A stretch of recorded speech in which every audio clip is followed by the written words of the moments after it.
team? We are back with another Fight Picks video. We got a good one in the light heavyweight division. Ed Herman taking on Gerald Meerschaert.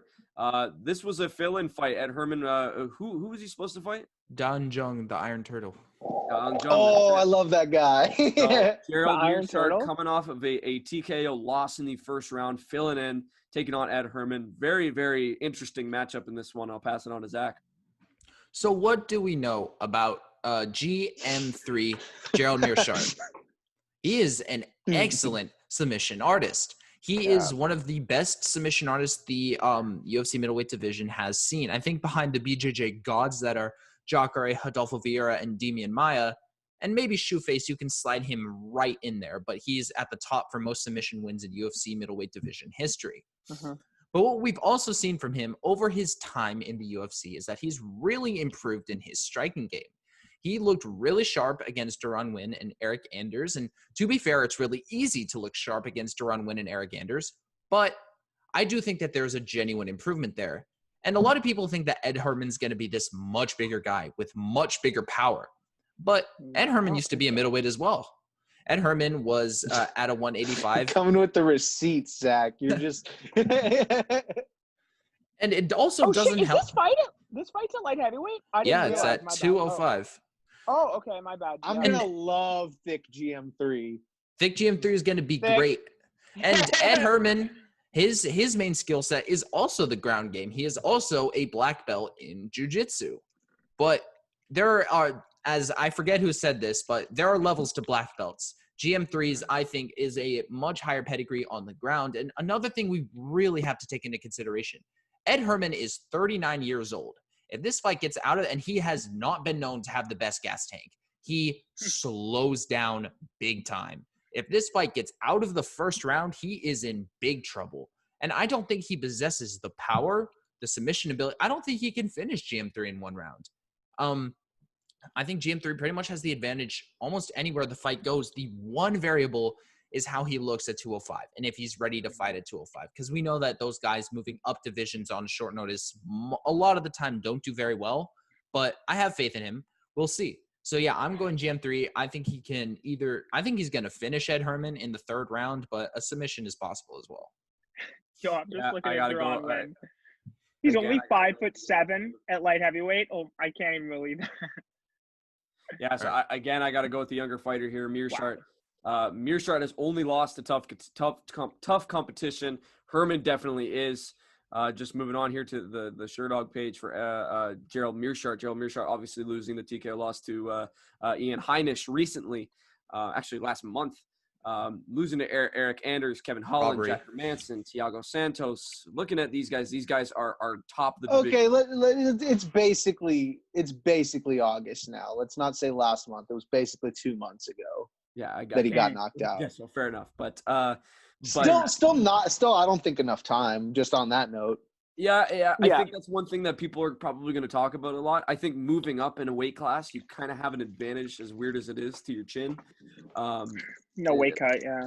Or not as much. Typically, you guys have seen that. I got to go with Gerald Meerschaert on this one. Just as I said, Meerschaert has lost to tough competition in it throughout his career. Herman is definitely tough competition. He has that pressure. He has that volume. He likes to push forward. I just think if you look at output and probability of a dominant performance, you have to lean towards GM3 on this one. Seeing how quick Hadis Ibrahimov got beaten his last show, it just kind of shows me that maybe he's just not that good because Herman brought him to a decision. Looking at that ever since Ibrahimov's last fight, you really can't. You look at it a little bit differently than when you once did. Meerschaert has been shown to be a finisher. He really doesn't win those many decisions. I think Herman shows good volume, but as you said, he doesn't really have the greatest of gas tanks. So with Herman showing that volume, I think GM3 is able to find an opening throughout that volume, get the fight to the ground. I think he gets a submission. I think he'll probably submit him in the first round. I like GM3. GM3 is a finisher. Just looking at all of his wins. When was his last decision win? His last decision win, scrolling all the way down to 2013. And he's had multiple wins since that decision win. So I definitely got to go towards a finish on this one. Not so much just because of I'm not saying Ed Herman's on a decline, being 39 years old. I don't think he's done. I just think GM3 is kind of a bad matchup for on this one, and I don't really put too much into the weight change.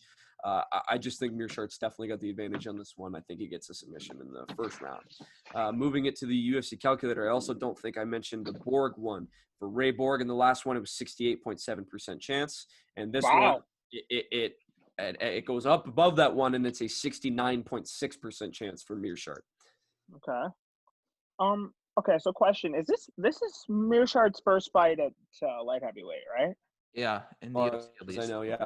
Yeah. So I feel Sherdog fucks up sometimes because I'm looking at some of the past wins Meerschaert's had, and Duran Wen says he's light heavyweight. That's why I'm like, what? He's only 5'7", but I think he's a middleweight, isn't he? Yeah, he's a middleweight. I don't know why Sherdog says that. I guess Sherdog's not the best sometimes. I feel like Sherdog kind of like Wikipedia of like some ways, like, can anyone update it, or because sometimes I feel like, oh, it's okay, so it's like actually run by. Don't talk shit about Sherdog. You'll get assassinated. No, I like Sherdog. I just feel like sometimes. Okay, yeah, you say that. Yeah, but it has him as a light I'm just heavyweight. having jokes. All right, sorry, I won't ramble. Yeah, so with Meerschaert, this is his first fight at light heavyweight. That's a big gap. It's a bigger gap than a lot of weight classes. It's 20 pounds, but I don't know. Ed Herman, yeah, he's pretty old. His record, yeah, 25-14. He did win his last 2 fights. Props, to him for that. But then before that, he lost 3 in a row. Yeah, Belmonte, Dalloway, like, I don't know. This is a tough one for me. I don't think it's like super cut and dry for Meerschaert, but I do think, moving up could help his durability, not having to cut weight.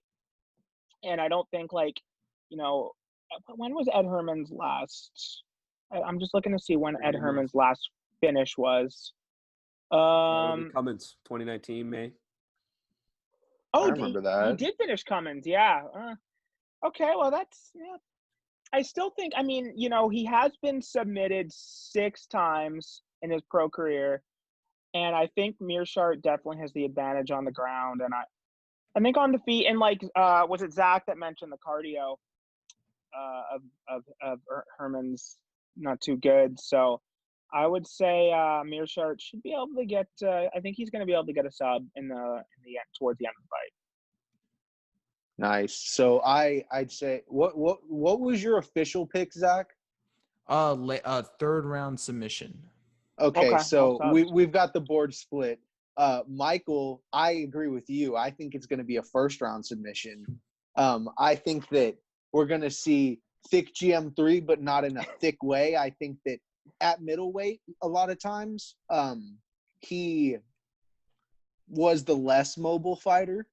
Like, he's got this plodding, kind of not very speedy style. But I feel like going up against a 39-year-old Ed Herman at light heavyweight, I feel like he's going to have a drastic speed advantage for some reason. I just think when they scramble and I just think he's going to be able to be 1 or 2 positions ahead, like, just based off athleticism and youth and build, and I think he's going to be faster. I really do. And I think that when it gets there, I think he's going to get him. I think he's going to catch Ed in something. And I don't want to, I hope Ed taps. I don't want to see Ed sleep. Ed's a fucking dog, man. Love Ed Herman. Yeah. I wanted to start it off by saying that Ed's a dog, but then I got caught up. But yeah, I got GM3 round 1 sub. Yeah. So we got the submission specialist showing his skills. We got a clean sweep on this one. All 4 of us agree on type and winner. Wow. Yeah, wow. I don't know if Shit, you guys disagree with us. Ed Herman is not somebody I typically count out of any fight. So really wouldn't be surprised if Ed Herman is able to pull out a win on this one. But I want to know if you guys are willing to take your official pick and put him on Ed Herman.